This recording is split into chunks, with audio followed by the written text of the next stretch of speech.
وحدك لا تنادي فهبوا يا بني قومي أسودا. Assalamualaikum warahmatullahi wabarakatuh. Apa kabar sobat kita ngaji? Semoga kita semua selalu dalam lindungan Allah Azza wa Jalla. Mumpung masih di bulan Syawal, Mimin akan menyajikan kepada sobat semua rahasia amalan unggulan di bulan Syawal. Apa saja amalan-amalan unggulan di bulan Syawal itu? Yang pertama, tetap menjaga sholat 5 waktu dan sholat jamaah. Bulan Ramadan sungguh sangat berbeda dengan bulan-bulan lainnya. Orang yang dulu malas ke masjid atau sering bolong mengerjakan sholat 5 waktu, di bulan Ramadan begitu terlihat bersemangat melaksanakan amalan sholat ini. Itulah diantara tanda dibukanya pintu surga dan ditutupnya pintu neraka ketika itu. Rasulullah Shallallahu Alaihi Wasallam bersabda, "Idza jaa Ramadanu futihat abwabul jannah wa ghuliqat abwabun nari wa suffidatis syayatin." Apabila Ramadan tiba, pintu surga dibuka, pintu neraka ditutup, dan setan pun dibelenggu. Hadis riwayat Muslim nomor 1079. Namun, amalan sholat ini hendaklah tidak ditinggalkan begitu saja. Kalau memang di bulan Ramadan kita rutin menjaga sholat 5 waktu, maka hendaklah amalan tersebut tetap dijaga di luar Ramadan. Begitu pula dengan sholat jamaah di masjid, khususnya untuk kaum lelaki. Lihatlah salah satu keutamaan orang yang menjaga sholat 5 waktu sebagai berikut. Rasulullah Shallallahu Alaihi Wasallam bersabda, Allah Azza wa Jalla berfirman, "Aku wajibkan bagi umatku sholat 5 waktu. Aku berjanji pada diriku bahwa barang siapa yang menjaganya pada waktunya, aku akan memasukkannya ke dalam surga. Adapun orang yang tidak menjaganya, maka aku tidak memiliki janji padanya." Hadis riwayat Sunan Ibnu Majah nomor 1403. Salat jamaah di masjid juga memiliki keutamaan yang sangat mulia dibanding salat sendirian.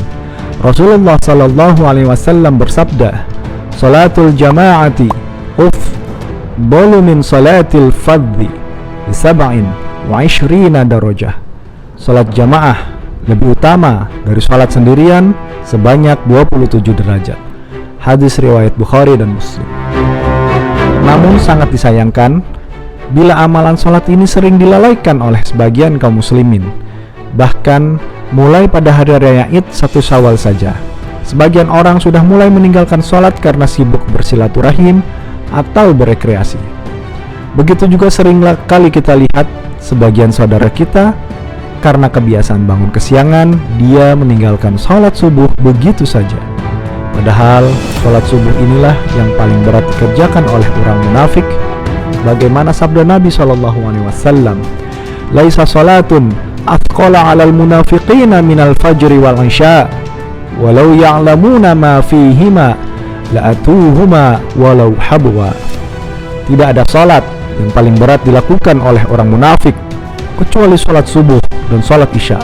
Seandainya mereka mengetahui keutamaan keduanya, niscaya mereka akan mendatanginya walaupun sambil merangkak. Hadis riwayat Bukhari dan Muslim. Sobat kita ngaji, ingatlah, ada ancaman keras dari Nabi Shallallahu Alaihi Wasallam bagi orang yang meninggalkan sholat.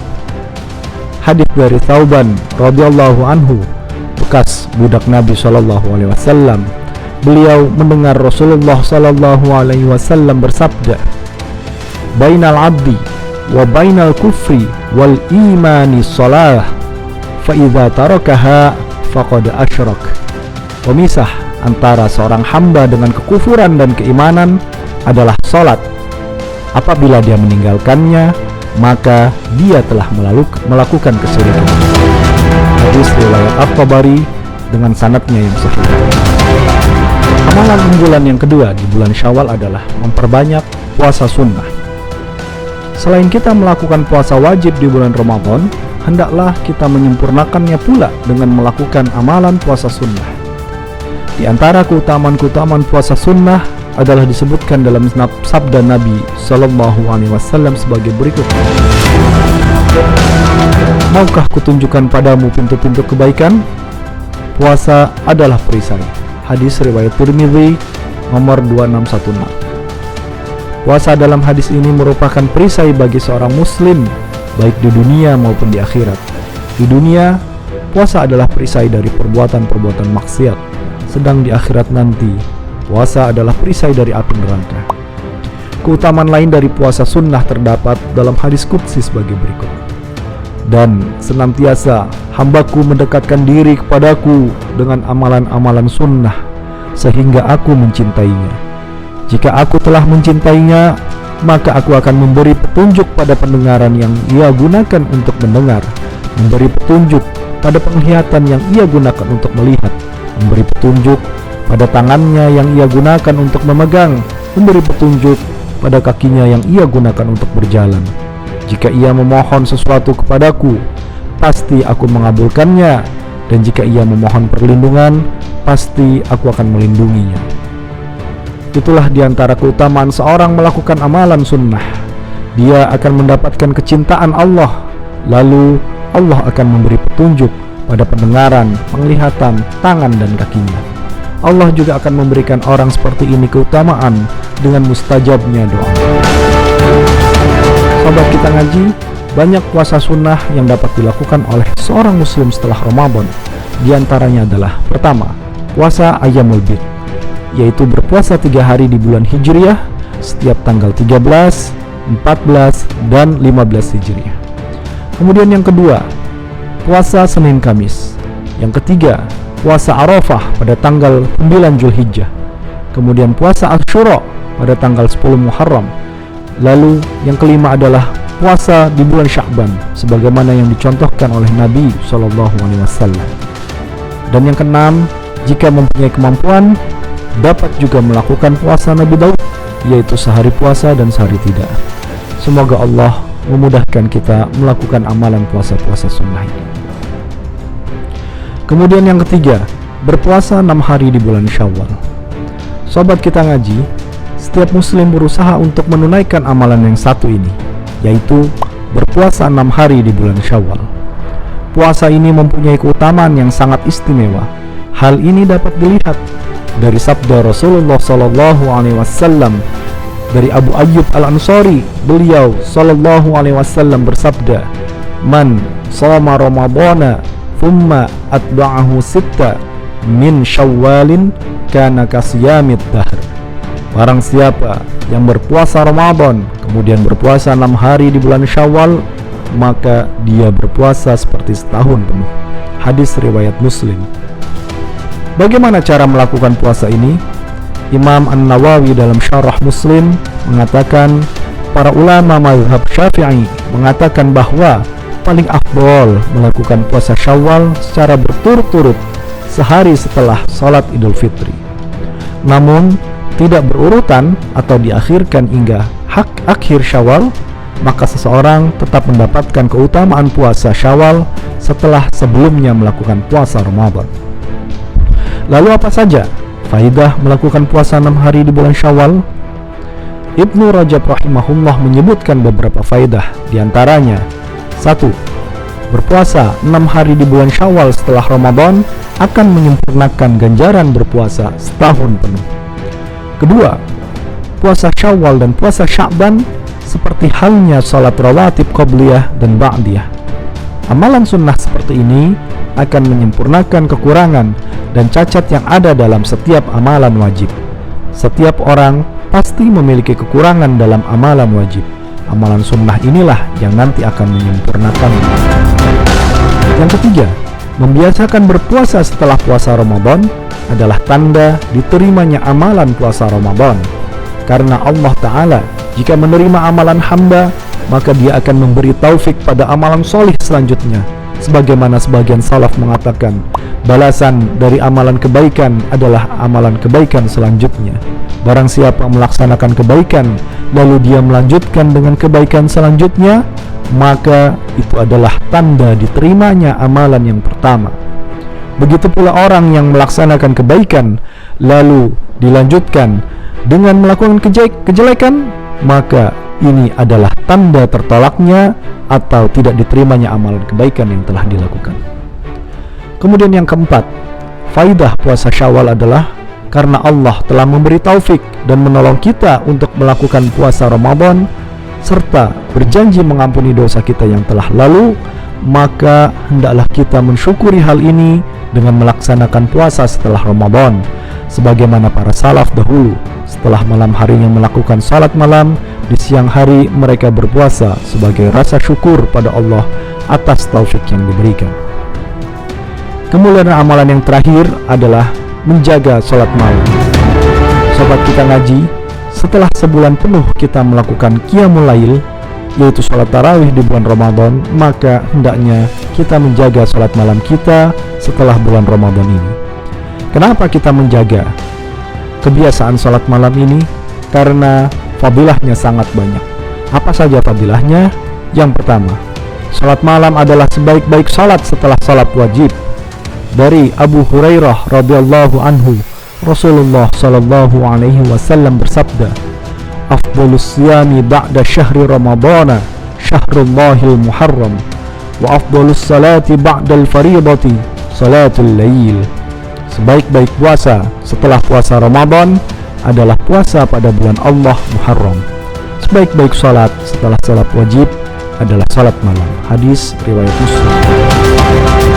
Yang kedua, orang yang melakukan salat malam dijamin masuk surga dan selamat dari azab neraka. Dari Abdullah bin Salam radhiyallahu anhu, Rasulullah sallallahu alaihi wasallam bersabda, "Ya ayyuhan nas, afshus salam, wasilul arham, wa ta'imut ta'am, wa sallu bil laili wan nasu niyam, tadkhulul jannata bis salam." Wahai manusia, sebarkanlah salam, jalinlah tali silaturahim, berikanlah makanan, sholatlah di waktu malam, sedangkan manusia yang lain sedang tidur. Tentu kalian akan masuk ke dalam surga dengan penuh keselamatan. Hadis riwayat Tirmidzi dan Ibnu Majah. Kemudian yang ketiga, orang yang melakukan salat malam akan dicatat sebagai orang yang berzikir pada Allah Azza wa Jalla. Dari Abu Sa'id Al-Khudri dan Abu Hurairah radhiyallahu anhuma, Rasulullah sallallahu alaihi wasallam bersabda, apabila seorang bangun di waktu malam, lalu dia membangunkan istrinya, kemudian keduanya mengerjakan salat 2 rakaat, maka keduanya akan dicatat sebagai pria dan wanita yang banyak berzikir pada Allah. Hadis riwayat Ibnu Majah. Yang keempat, orang yang bangun di malam hari, kemudian berwudu dan melakukan salat malam, dia akan bersemangat di pagi harinya. Nabi sallallahu alaihi wasallam bersabda, setan membuat 3 ikatan di tengkuk salah seorang dari kalian ketika tidur. Di setiap ikatan, setan akan mengatakan, malam masih panjang, tidurlah. Jika dia bangun, lalu berzikir pada Allah, lepaslah 1 ikatan. Kemudian jika dia berwudu, lepas lagi 1 ikatan. Kemudian jika dia mengerjakan salat, lepaslah ikatan terakhir. Di pagi hari dia akan bersemangat dan bergembira. Jika tidak melakukan seperti ini, dia tidak ceria dan menjadi malas. Hadis riwayat Bukhari dan Muslim. Sahabat kita ngaji, hendaklah kita merutinkan amalan salat malam ini di luar Ramadan, sebagaimana kita rajin mengerjakannya di bulan Ramadan. Nabi mencela orang yang dulu gemar salat malam, namun sekarang dia meninggalkannya. Dari Abdullah bin Amr bin As radhiyallahu anhuma, Rasulullah sallallahu alaihi wasallam berkata kepadaku, "Ya Abdullah, la takun mithla fulanin kana yaqumul laila fataraka qiyamal lail." Wahai Abdullah, janganlah engkau seperti si fulan. Dulu dia biasa mengerjakan salat malam, namun sekarang dia tidak mengerjakannya lagi. Hadis riwayat Bukhari. Sebaik-baik orang adalah yang mau mengerjakan salat malam jika tidak berhalangan karena kecapean atau ingin mengulang pelajaran, sebagaimana hadis riwayat Abu Hurairah. Sebaik-baik orang adalah Abdullah bin Umar seandainya dia biasa mengerjakan salat malam. Hadis riwayat Bukhari dan Muslim. Sobat kita ngaji, demikianlah rahasia dari amalan-amalan unggulan di bulan Syawal ini. Semoga Allah Subhanahu wa taala memberikan kita taufik dan kekuatan agar kita mampu melaksanakan amalan-amalan tersebut. Akhir kata, admin akan menutup dengan sebuah pantun. COVID-19 asalnya dari Wuhan, salah kata dari admin, mohon kiranya dimaafkan. Assalamualaikum warahmatullahi wabarakatuh.